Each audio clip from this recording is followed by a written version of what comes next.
sommes les Gueules Enfarinées, on s'est formés il y a 11 ans maintenant, suite à beaucoup d'interventions, des manifestations, des fêtes, etc., où on nous demandait de faire des pâtes. Et ça avait du succès. Et un beau jour, quelqu'un nous a dit, mais pourquoi vous ne formeriez pas une association pour proposer des ateliers? Transmettre l'objectif. Donc on s'est dit, pourquoi pas? Pourquoi pas? Donc on s'est rapproché de l'association Mantin-Brin. Et en fait, les Gueules Enfarinées forment une section, la section culinaire de l'association Mantin-Brin. Puisque ça allait un peu... dans le même sens. Dans le même sens, c'était déjà un de ses objectifs. Voilà, donc il y a 11 ans qu'on propose des ateliers qui marchent super bien.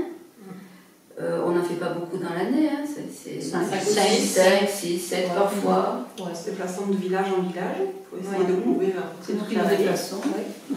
Voilà. Et on propose donc les pâtes traditionnelles de la vallée, mais pas que. On essaie d'innover, de les adapter à notre époque moderne, voilà, de proposer autre chose que les pâtes vraiment traditionnelles, au moins dans la façon de les accommoder. Ouais. On innovait aussi avec des nouveaux ingrédients et que parfois dans les ateliers on a invité aussi des gens qui sont pas du tout de la vallée, qui viennent d'autres pays et qui nous ont montré d'autres types de pâtes du nord des Alpes vraiment. Voilà. C'était une manière aussi de à chaque fois poser aussi autre chose et montrer que les pâtes ça se fait partout en fait. Voilà. Partout il y a du blé. Partout il y a du blé. Ou d'autres farines. Chardin, châtaigne aussi. Châtaigne, on fait.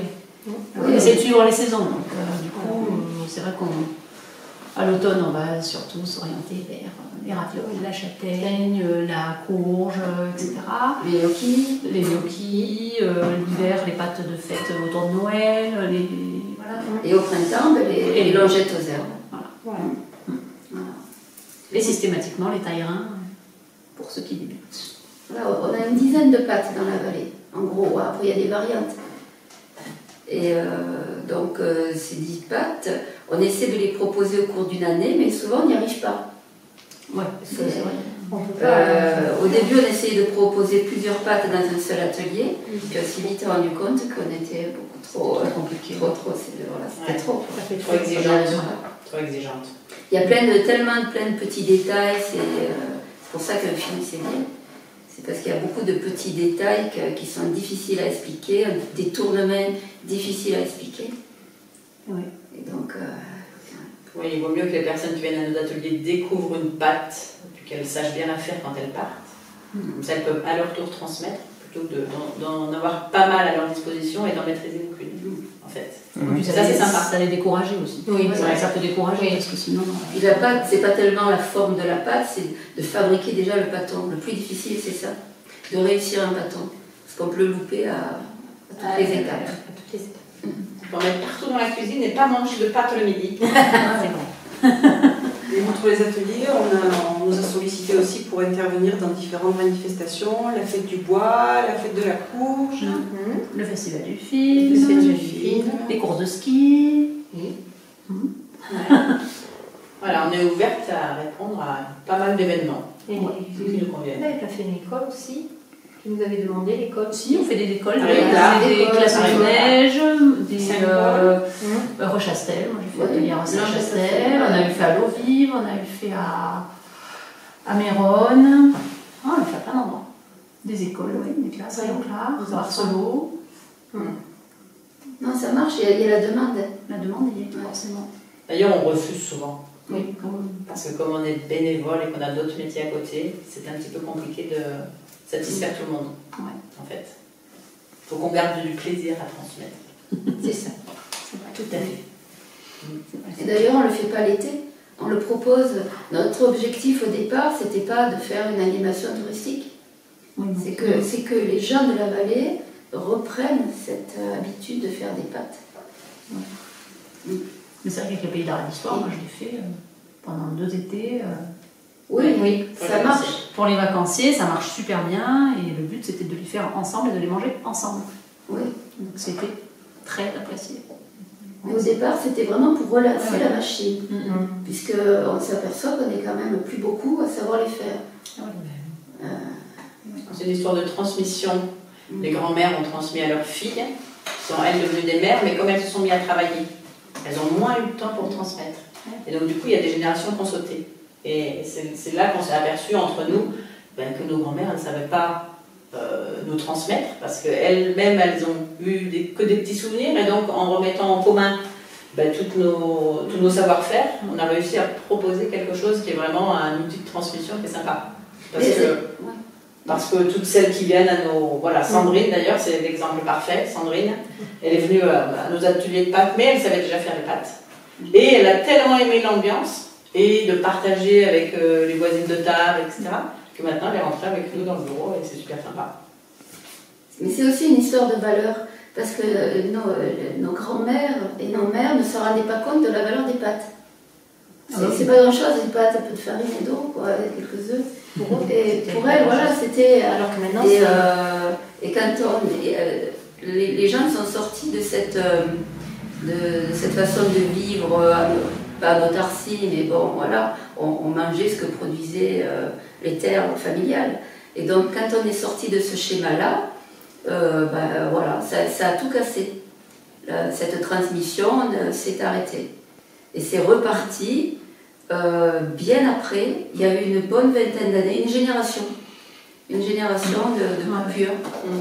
Et c'est dur à relancer. C'est un peu comme le patois, voilà, qui est traditionnel. Oui, mais même pendant ce qui a été plus dur à expliquer, c'est que c'était de montrer que c'était quelque chose qui n'était pas si difficile que ça.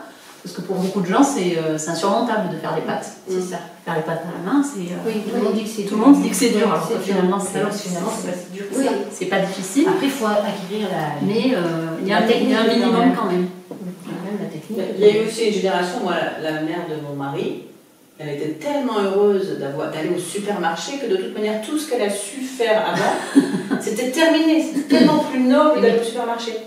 Et donc, bon, je ne sais pas si ça a été pareil dans beaucoup de milieux, mais en tout cas, dans ce milieu-là, elle préférait la compote en boîte que la compote que je faisais. Donc, à un moment, bon, il faut rebasculer un petit peu les valeurs. Les enfants aussi. Voilà. Donc, ça se fait, voilà, la bascule des valeurs est en train de se faire largement et c'est bien.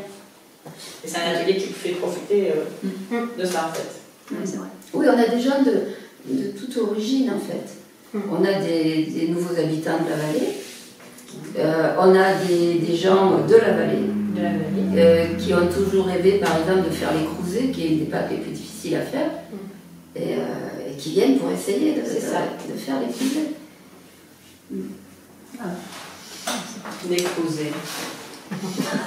Les pâtes des filles à marier. Voilà. Impressionnant. Alors, pour faire les pâtes, il faut très très peu d'ingrédients. En fait, de la farine, des œufs, c'est selon, ça peut être de 0 à 6, un peu d'huile, un peu de sel et de l'eau. Voilà. Après, comme dans les pâtes aux herbes qu'on a fait aujourd'hui, on peut mettre donc des herbes. Et puis voilà, c'est tout. Hein. Après, il y a l'imagination qui peut rajouter des ingrédients, mais à la base, c'est très très simple. Et notre objectif au départ, c'était aussi d'expliquer la qualité des ingrédients qu'on va y mettre. C'est-à-dire qu'il ne faut pas se contenter d'une farine de base. Et d'ailleurs, c'était très très net quand on démarrait un atelier, sans avoir prévenu les participants de choisir une bonne farine.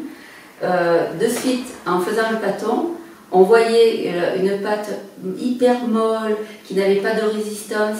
Et là, on regardait le paquet, c'est du premier prix Carrefour, quoi, ou autre. Donc, on essaie aussi de prévenir, de sensibiliser les participants à ça. Choisir des bonnes farines. Et on est allé même très loin là-dedans au départ. Hein. Après, ça nous prenait beaucoup de temps au cours d'un atelier qui dure en général une matinée. Mais on montrait les différents blés, que les gens sachent la différence entre du sec, du blé, les différents types de farine. Qu'est-ce que ça veut dire, ce T devant un chiffre quand on achète un paquet de farine? Voilà, hein, donc ça a été aussi une de nos motivations quand on a démarré les ateliers. Alors après, pour faire les pâtes, c'est les pâtes aux herbes qu'on a faites aujourd'hui. On ne peut pas mettre tous les ingrédients comme ça. Au départ d'un atelier, on explique bien aux gens d'attendre avant de mettre tous les ingrédients. Parce qu'ils ont devant eux la farine, les œufs, l'huile, hein. Ils mettent tout ça dans le saladier et ils touillent. Et ça fait quoi? Des grumeaux qu'on a du mal à récupérer. Donc il faut y aller. C'est vite fait de faire des pâtes, mais c'est vite fait aussi de les rater. Donc il ne faut pas se presser. Mettre donc la farine, le sel, un peu d'huile, les œufs. Commencer à mélanger les œufs avant d'intégrer la farine. Ensuite, on met un petit peu d'eau et on mélange encore ça avec donc, les œufs. Et petit à petit, on intègre la farine. Et petit à petit, le pâton se forme. Donc on commence dans un saladier parce que c'est un peu plus simple. On pourrait le faire directement sur une planche. Mais dans le saladier, ça facilite un peu les choses. Et ensuite, une fois que le mélange a commencé à se former, le pétrissage commence vraiment. Donc on commence à pétrir la pâte. Il ne faut jamais que la pâte passe à travers les doigts. Il faut travailler avec la paume des mains pour que bien écraser le pâton, le ramener vers soi, écraser, le ramener vers soi. Tout ça en tournant pour que petit à petit la farine prenne l'eau. Et c'est à ce moment-là qu'on va ajuster. Parce que c'est jamais, on ne peut pas dire il faut tant d'eau, tant de farine et tant d'œufs.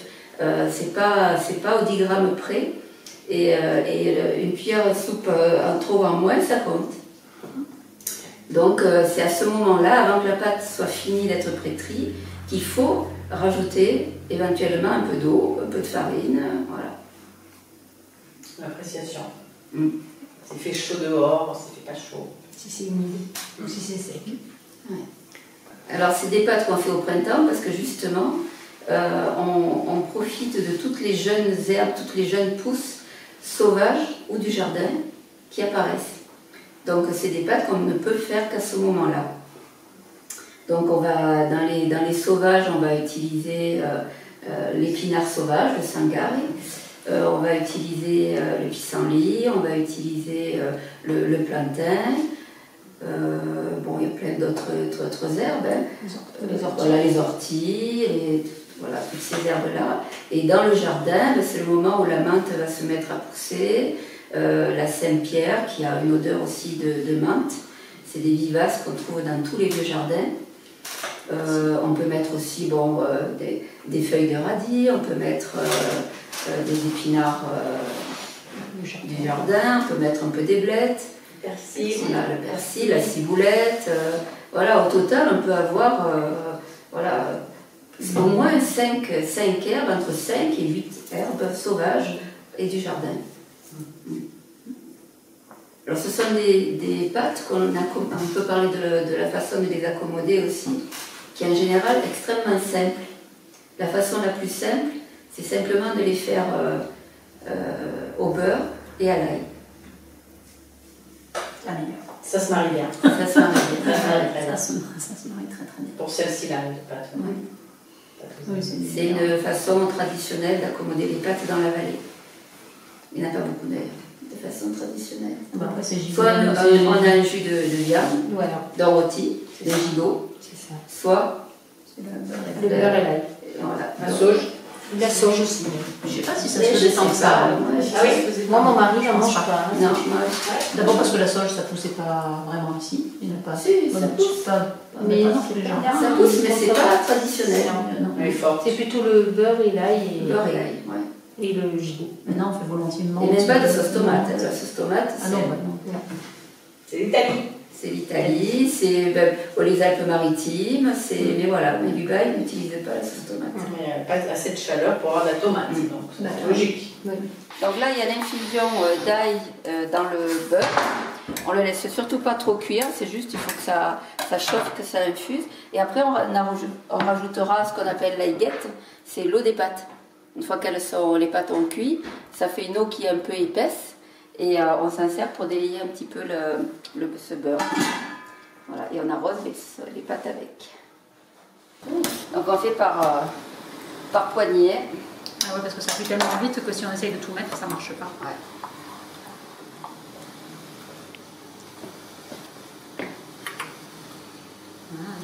Ah oui. Normalement, on met le fromage. Hein. Que ça fonde entre les couches. Et ouais. Ouais, ouais. Je t'en mets un peu. Allez, mets-le. Parce que celle-là, elle commence à monter. Je vais mettre. Le torchon, je récupère. Je t'en mets la moitié d'un torchon, Nicole. Allez.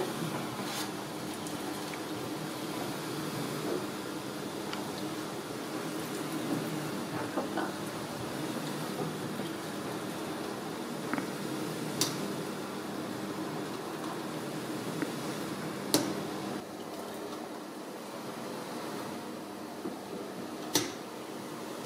La pâte, quand on la pétrit, elle a une certaine dure fermeté. Il va falloir qu'elle se détende. Donc on la couvre pour pas qu'elle sèche. Et pour qu'elle se détende, il faut à peu près une dizaine de minutes. Si on essayait de l'étaler immédiatement au rouleau, à la main, ça serait très difficile. Voilà. On peut le faire à la machine par exemple, mais à la main, c'est très difficile. Et donc quand elle a commencé à se détendre, au bout de 10 minutes, voilà, l'opération se fait relativement facilement. Donc là, on les étale au rouleau. Qui le font à la machine de pâte. Moi, je fais au rouleau. En grande quantité, c'est vrai que ça peut pas faire aussi. Quand il y en a beaucoup, on peut le faire à la machine de pâte. Mais au cours des ateliers, on montre comment on fait à la main, puis après la machine. On s'est rendu compte aussi que beaucoup de gens ne savent absolument pas l'utiliser en rouleau à pâtisserie. Oui, c'est ça. Voilà. Non, mais c'est vrai. Ils ne savent pas ça peut servir dans un rouleau à pâtisserie. Et comment étaler la pâte, ils étalent sans jamais la retourner, donc du coup ça finit par coller à la planche. Voilà. Oui, étaler une pâte, c'est pas si évident que ça. Voilà. Il y a des petits savoir-faire. Voilà. Et c'est ça qu'ils viennent chercher en fait, oui. dans l'atelier. Ça a l'air simple, étaler une pâte, mais en fait, pas tant que ça. On fait des petites lanières à la rasoir. Voilà. Donc les lanières, alors on dit pâte aux herbes ou longette aux herbes, c'est pas la même chose. Oui. Parce qu'il y a selon les familles, il y a des façons différentes de couper les pâtes. Donc quand on dit pâte aux herbes, ça veut dire qu'on va faire des lanières un peu longues, comme des tagliatelles, on appelle ici des taillerins. Et si on dit longette, c'est qu'on va couper des grandes bandes, qu'on va recouper, et la pâte va faire une douzaine de centimètres, quinzaine de centimètres de long au maximum, de la taille de l'outil qu'on a pour couper. Donc à ce moment-là, on dira longette. Et ça sera légèrement plus large. Ils sont différents. Le goût est identique, hein. C'est juste une façon de couper qui est un peu différente. Donc tu dis le goût est identique, mais c'est jamais identique. Moi, je dis, si on la fait plus large dans la bouche, on n'a pas la même sensation. Oui, le ressenti est pas le même. Oui, c'est vrai. Oui, ça prend pas la sauce différemment. C'est le cas pour toutes les pâtes qu'on fait. Oui. La plupart du temps, la base c'est la même, mais la manière de la façonner après, c'est pas pareil. C'est pas pareil. Ça prend pas la sauce, pareil. C'est pour ça qu'il y a une diversité, d'ailleurs. C'est parce qu'il y a des goûts différents qui en résultent. Le mieux, c'est de les cuire de suite. Elles peuvent attendre un petit peu. Il faut les protéger, sinon elles vont sécher. On peut les faire sécher complètement aussi. Hein. Si on les fait maintenant, comme une période où il fait un peu chaud, elles sèchent très bien et elles se conservent. Hein. Le goût sera différent. Les pâtes aux herbes, l'intérêt, c'est quand même de les manger fraîches. Et elles se cuisent en rien de temps. Quoi. On les plonge dans l'eau, dès qu'elles remontent, elles sont cuites. Et il faut les manger le plus tôt possible. Quoi. C'est pour ça que les pâtes, on dit toujours, elles n'attendent pas. On les fait, on les mange. Donc, on va les couper, les étaler, et les manger. Et après, on va les manger. Et on a un papier à couper. Oui, allez, on est parti.